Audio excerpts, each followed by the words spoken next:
Fala, leitores da Bíblia, graça e paz. Hoje vamos ler Jeremias 7 e 8 e 1 João capítulo 2. Vamos continuar então a nossa leitura.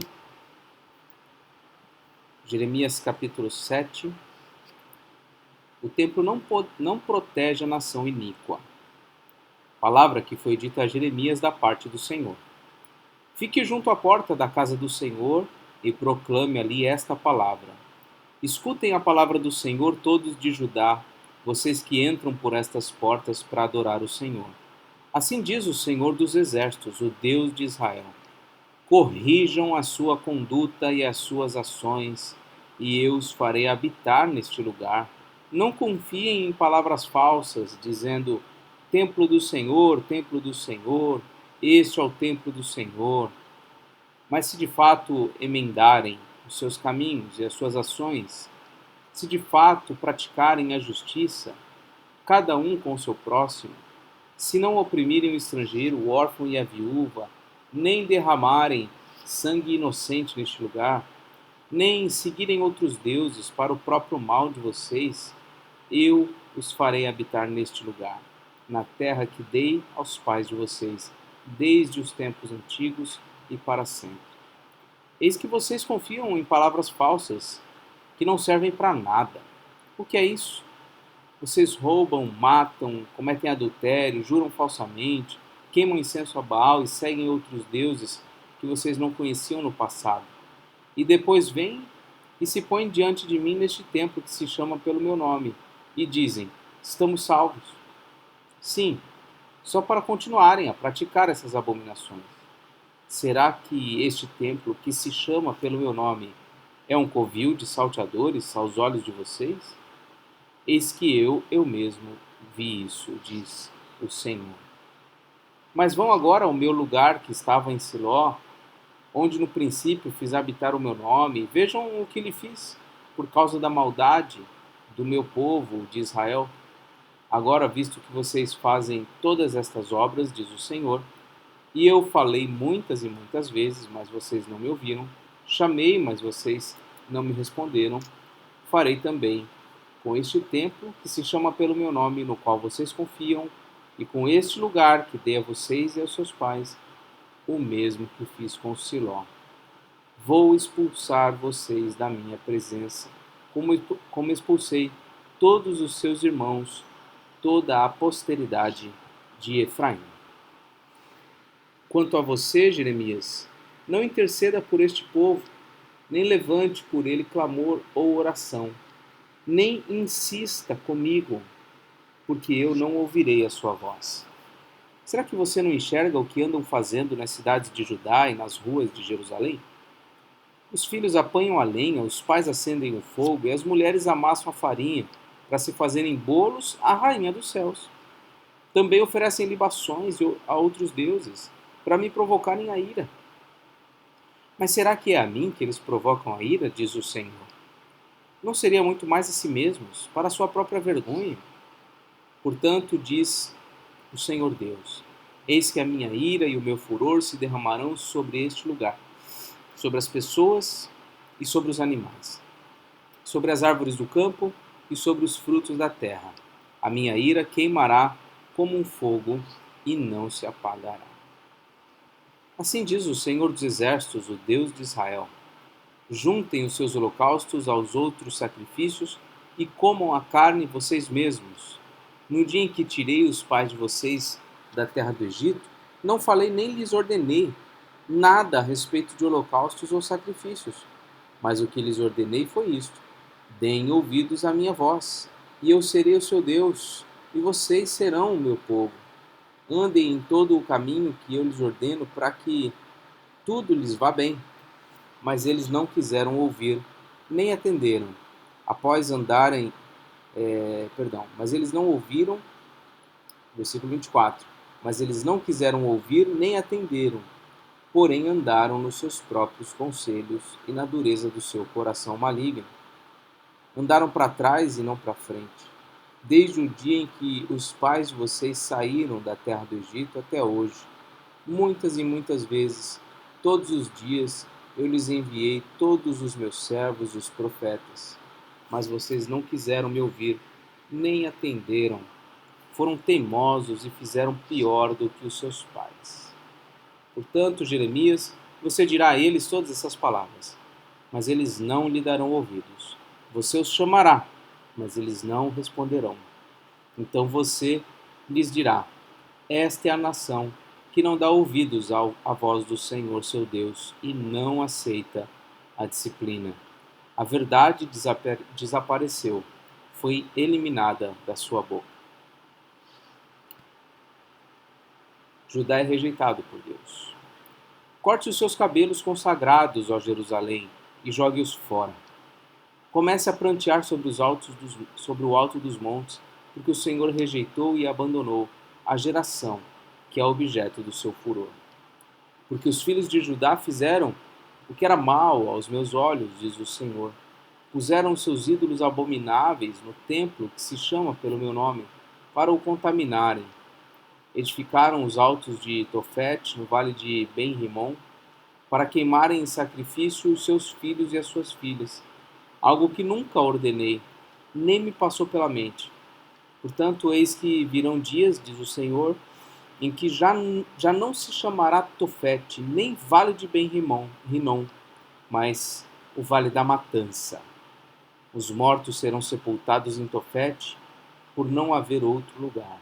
Os cadáveres deste povo servirão de alimento às aves dos céus e aos animais selvagens, e não haverá ninguém que os espante.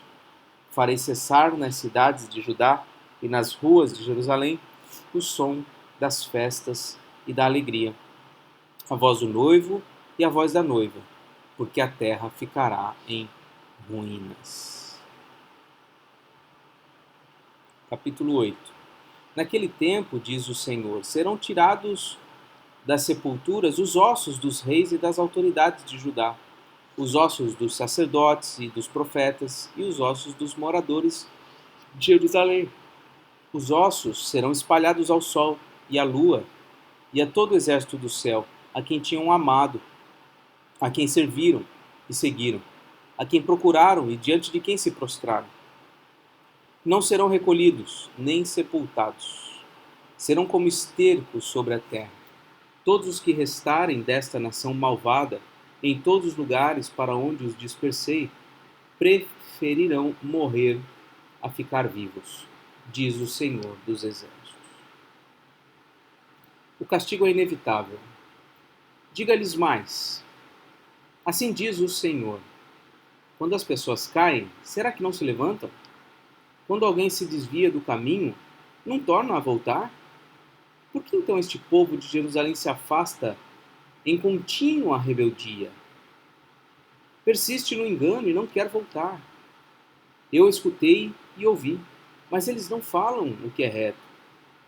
Ninguém se arrepende da sua maldade, ninguém pergunta o que foi que eu fiz de errado. Cada um se afasta e segue o seu caminho como um cavalo que arremete com ímpeto na batalha. Até a cegonha no céu conhece as suas estações. E a rolinha, a andorinha e o grou observam o tempo da sua migração. Mas o meu povo não conhece o juízo do Senhor. Como vocês podem dizer, somos sábios e a lei do Senhor está conosco? Na verdade, a falsa pena dos escribas a transformou em mentira. Os sábios serão envergonhados, aterrorizados e presos. Eis que rejeitaram a palavra do Senhor. Que sabedoria é essa que eles têm? Portanto, darei as mulheres deles a outros homens, e os seus campos a novos possuidores. Porque desde o menor deles até o maior, cada um está entregue à ganância, e tanto o profeta como o sacerdote usam de falsidade. Curam superficialmente a ferida do meu povo, dizendo paz, paz, quando não há paz. Será que eles ficaram envergonhados por cometerem abominação? Não, eles não ficaram com vergonha. Eles nem sabem o que é envergonhar-se. Portanto, cairão com os que caem.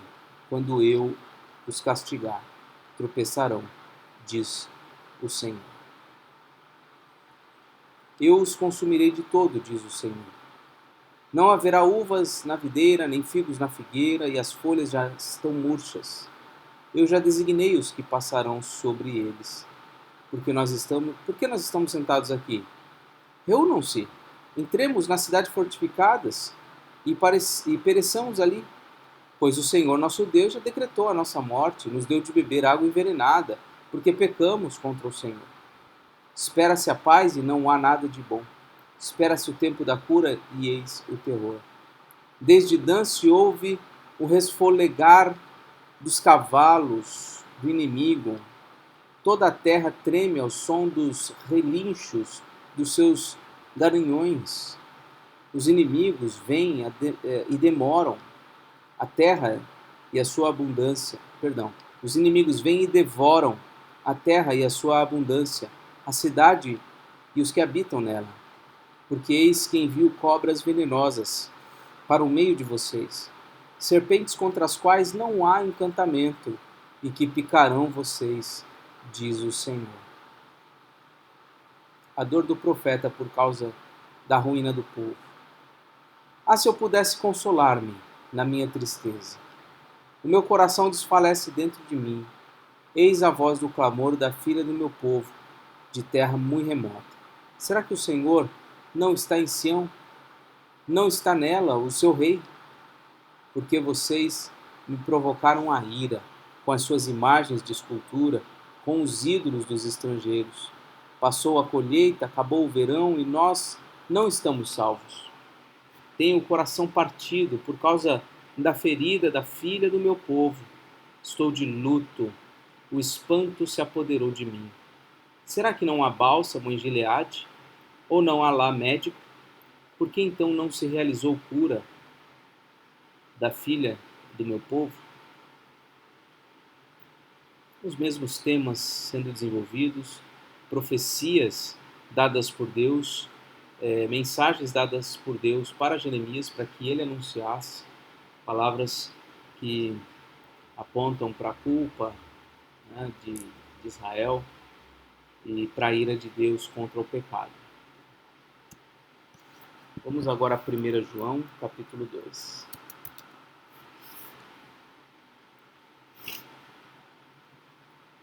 Meus filhinhos, escrevo-lhes estas coisas para que vocês não pequem. Mas se alguém pecar, temos advogado junto ao Pai, Jesus Cristo, o justo. E ele é a propiciação pelos nossos pecados, e não somente pelos nossos próprios, mas também pelos do mundo inteiro. E nisto sabemos que o temos conhecido, se guardamos os seus mandamentos.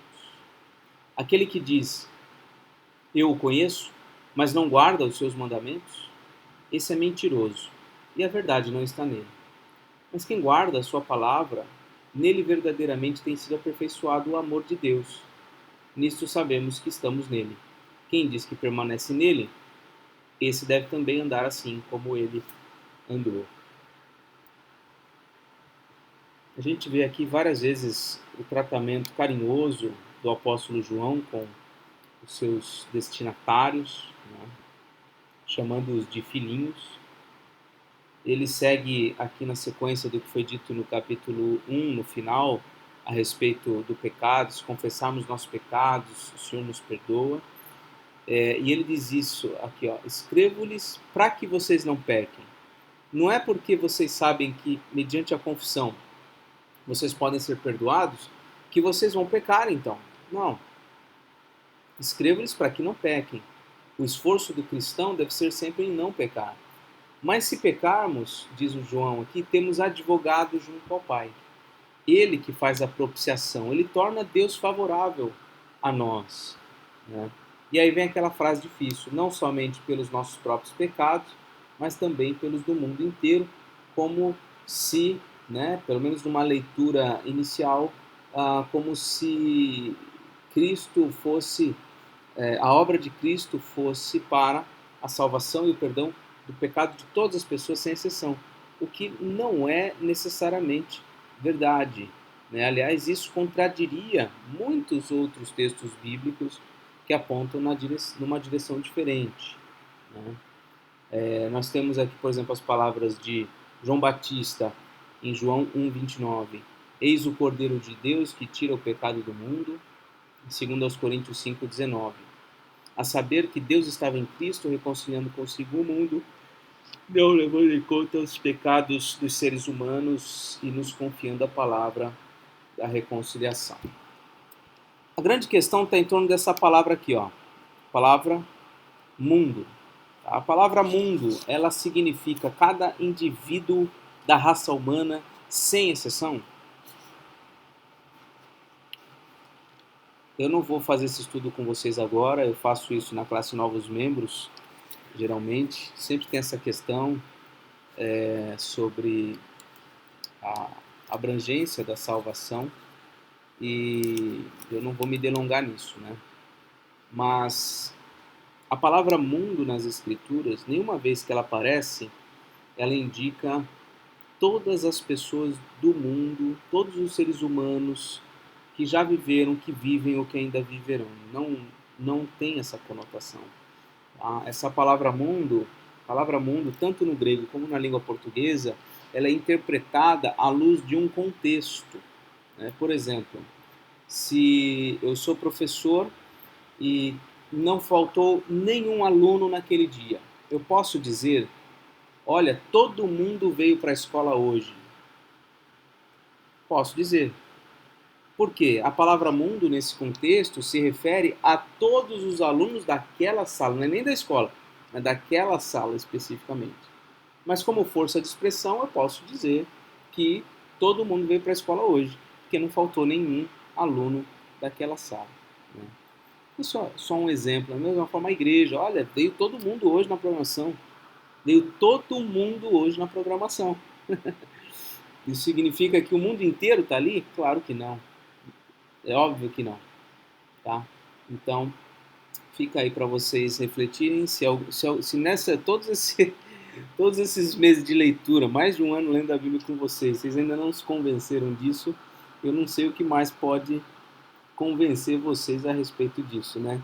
O fato é que o mundo por quem Jesus Cristo morreu não são todas as pessoas sem distinção, mas são todos aqueles que o Pai lhe deu, o mundo de gente que foi eleita pelo Senhor Deus, foi escolhida pelo Senhor Deus, que Deus decidiu salvar, apesar dos seus pecados, esse mundo inteiro de gente que comporta gente lá de Israel, lá da Ucrânia, lá da Rússia, lá dos Estados Unidos, aqui do Brasil, pessoas de todos os lugares do mundo, tá?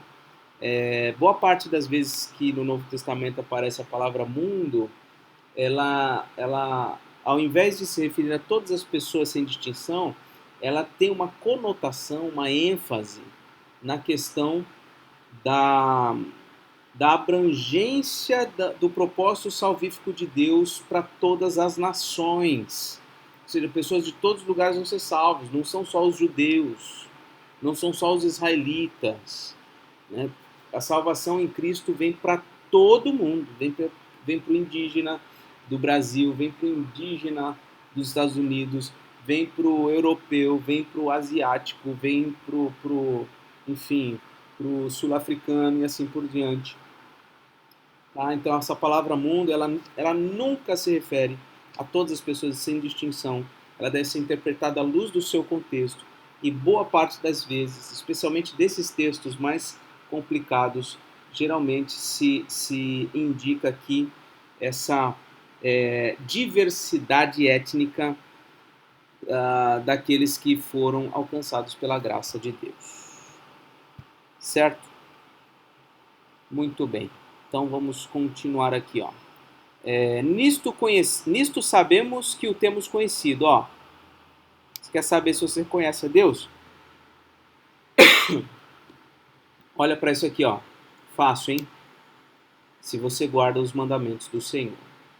Aquele que diz que conhece a Deus, mas não guarda os mandamentos do Senhor é mentiroso. Pronto, não conhece a Deus. Tá? E quem guarda a sua palavra, nele, então, é aperfeiçoado o amor. Tá bom? Outro teste aqui, ó. Nisto sabemos que estamos em Deus, estamos em Cristo. Como que a gente sabe? Quem diz que permanece nele, esse também deve andar como assim como ele andou. Então, não só guardar os mandamentos, no sentido de conhecer e viver na prática a obediência aos mandamentos, como também busca viver seguindo o exemplo e modelo de Jesus de conduta. Certo? Versículo 7. Amados, não lhes escrevo um mandamento novo, mas um mandamento antigo, que vocês tiveram desde o princípio. Esse mandamento antigo é a palavra que vocês ouviram. Por outro lado, o que lhes escrevo é um mandamento novo, aquilo que é verdadeiro nele e em vocês, porque as trevas vão se dissipando e a verdadeira luz já brilha. Quem diz estar na luz, mas odeia o seu irmão, está nas trevas até agora. Quem ama o seu irmão permanece na luz, e nele não há tropeço nenhum. Mas quem odeia o seu irmão está nas trevas, anda nas trevas, não sabe para onde vai, porque as trevas lhe cegaram os olhos. Aqui o mandamento do Senhor, o amor, deve ser praticado e vivido por todos. Né? Vamos seguir, versículo 12. Filhinhos, escrevo a vocês, porque os seus pecados são perdoados por causa do nome de Jesus. Olha que bênção a gente saber disso. Não há mais culpa, não há mais dívida. Por causa de Jesus Cristo, nossos pecados são perdoados. Pais, escrevo a vocês, porque conhecem aquele que existe desde o princípio. Vocês têm experiência, vocês conhecem. Jovens, escrevo a vocês porque vocês têm vencido o maligno. Filhinhos, escrevi a vocês porque conhecem o Pai. Pais, escrevi a vocês porque conhecem aquele que existe desde o princípio. Jovens, escrevi a vocês porque são fortes, a palavra de Deus permanece em vocês, vocês já venceram o maligno. Então tem aqui todos os grupos de pessoas, sejam os mais novinhos, os mais experientes, ou sejam os jovens, né?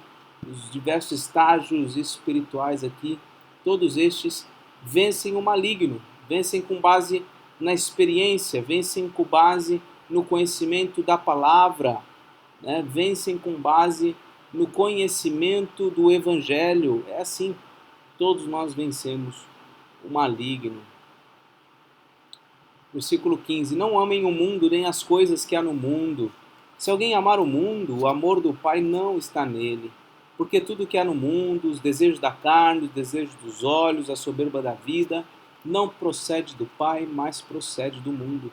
Ora, o mundo passa bem como os seus desejos, mas aquele que faz a vontade de Deus permanece para sempre. Não amemos o mundo, nem as coisas que há no mundo. Olha aí a palavra mundo de novo. Qual que é o significado dela aqui? Não tem nem um pouco a ver com todas as pessoas sem distinção. Filhinhos, esta é a última hora. E como vocês ouviram que o anticristo vem, também agora muitos anticristos têm surgido. Por isso sabemos que é a última hora.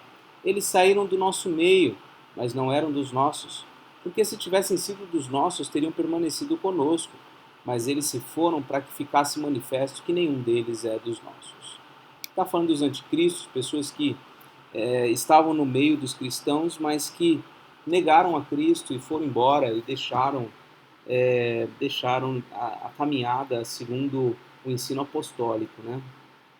Muitas vezes a gente lamenta, e é natural que a gente lamente, por aqueles que eventualmente saem das nossas igrejas e abandonam a Cristo, vão para a igreja católica, enfim, e a gente se entristece mesmo, né?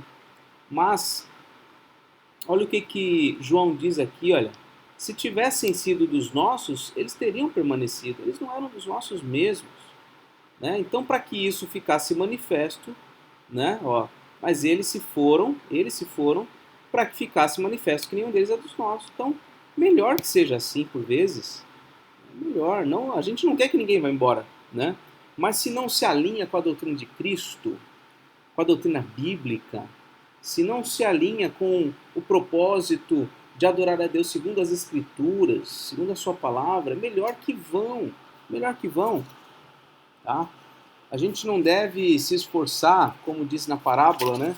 aquela parábola do joio e do trigo, o joio é semeado junto com o trigo, aí vem o pessoal no dia seguinte, ou um tempo depois, fala, olha, a gente pode arrancar o joio aqui agora, vamos resolver agora.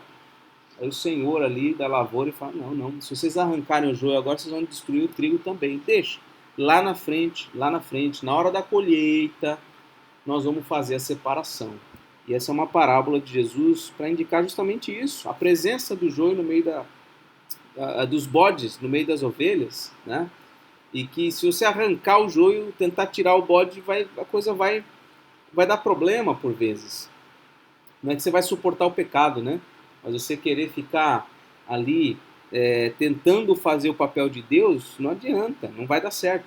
Então é melhor, muitas vezes, que esses bodes saiam por si mesmos, porque às vezes você fica pastoreando um bode, o bode te dá coice, o bode te machuca, o bode te espreme, te aperta, te oprime, te gasta. E ele não é aperfeiçoado, porque ele é um bode. Né? Então, às vezes, é melhor que eles se afastem mesmo. Né? Enfim, vamos seguindo aqui, versículo 20. Mas vocês têm a unção que vem do santo, e todos têm conhecimento. Não escrevi a vocês porque não conhecem a verdade, mas porque vocês a conhecem, e porque nenhuma mentira procede da verdade.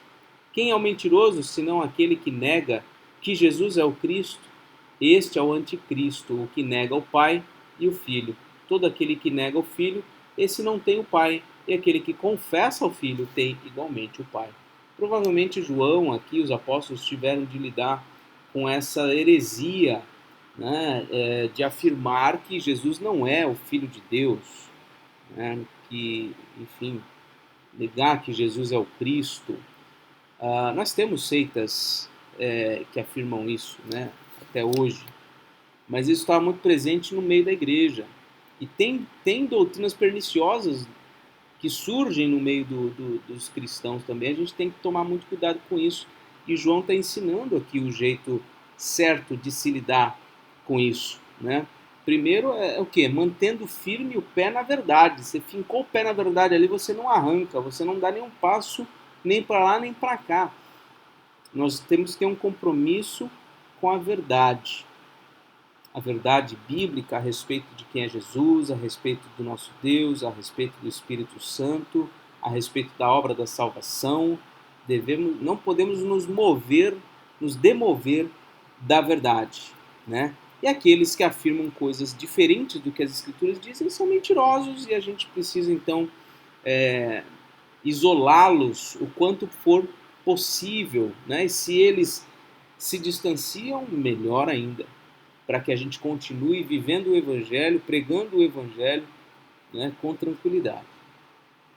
Permaneça em vocês o que vocês ouviram desde o princípio. Se o que ouviram desde o princípio permanecer em vocês, também vocês permanecerão no Filho e no Pai. E esta é a promessa que Ele mesmo nos faz, a vida eterna. Então, se o que vocês têm aprendido nas Escrituras permanecer em vocês, vocês estarão em Cristo, vocês estarão em Deus. Né? E essa é a promessa. Vocês têm a vida eterna. Isto que acabo de escrever para vocês é a respeito dos que estão tentando enganá-los. Quanto a vocês, a unção que receberam dele permanece em vocês e não precisam que alguém os ensine. Mas como a unção dele os ensina a respeito de todas as coisas, e é verdadeira e não é falsa, permaneçam nele, como também ela ensinou vocês. Ele fala aqui de uma certa unção, né? Não me lembro, não me recordo de ter estudado com profundidade o que ele quer dizer aqui por unção, mas eu presumo que seja uma referência à ação do Espírito Santo na nossa vida, a regeneração, o novo nascimento, essa unção, esse derramar do Espírito sobre a nossa vida. Isso está presente e é isso que nos move na direção da verdade. É o Espírito que nos conduz à verdade, é o Espírito que nos esclarece a verdade, né? De modo que não é que não precisamos, ele diz, não precisam que ninguém os ensine, né? É que nós temos dentro de nós o Espírito Santo que nos guia a toda a verdade, né? E E os outros que pregam coisas diferentes, nós não precisamos deles. E agora, filhinhos, permaneçam nele para que, quando ele se manifestar, tenhamos confiança e não sejamos envergonhados, tendo de nos afastar dele no dia da sua vinda. Se sabem que ele é justo, reconheçam também que todo aquele que pratica a justiça é nascido de Deus. Quer saber se você é nascido de Deus? Verifique se você é um praticante da justiça. Ok? Vamos orar? Senhor Deus e Pai, te agradecemos por este capítulo de 1 João, pelo ensino que temos, ó Deus, tanto ensino precioso, Pai, sobre a tua obra consumada em Cristo Jesus, sobre o fato de que nele nós temos vida eterna, temos perdão dos pecados, em Cristo Jesus nós temos garantida a vida eterna. E nos ajuda, Pai, a viver guardando os mandamentos do Senhor, nos ajuda a permanecer em Ti, a praticar a justiça, e dessa maneira estaremos consolidando a convicção que temos de que somos do Senhor, que somos Teus filhos. Também te agradecemos pelo livro de Jeremias, que tem nos feito olhar, Senhor, para a Tua ira, para o Teu furor diante do pecado, que nós não incorramos, ó Deus, no pecado, Pai, no pecado contumaz, como foi feito pelo Teu povo antigo. Tem misericórdia da Tua igreja e do Teu povo, Pai. Imprime na nossa mente a Tua lei e nos capacita a obedecê-la. Assim pedimos em nome de Jesus. Amém. Muito bem, meus queridos, essa foi a leitura de hoje. Que Deus te abençoe, um forte abraço e até mais, se Deus quiser.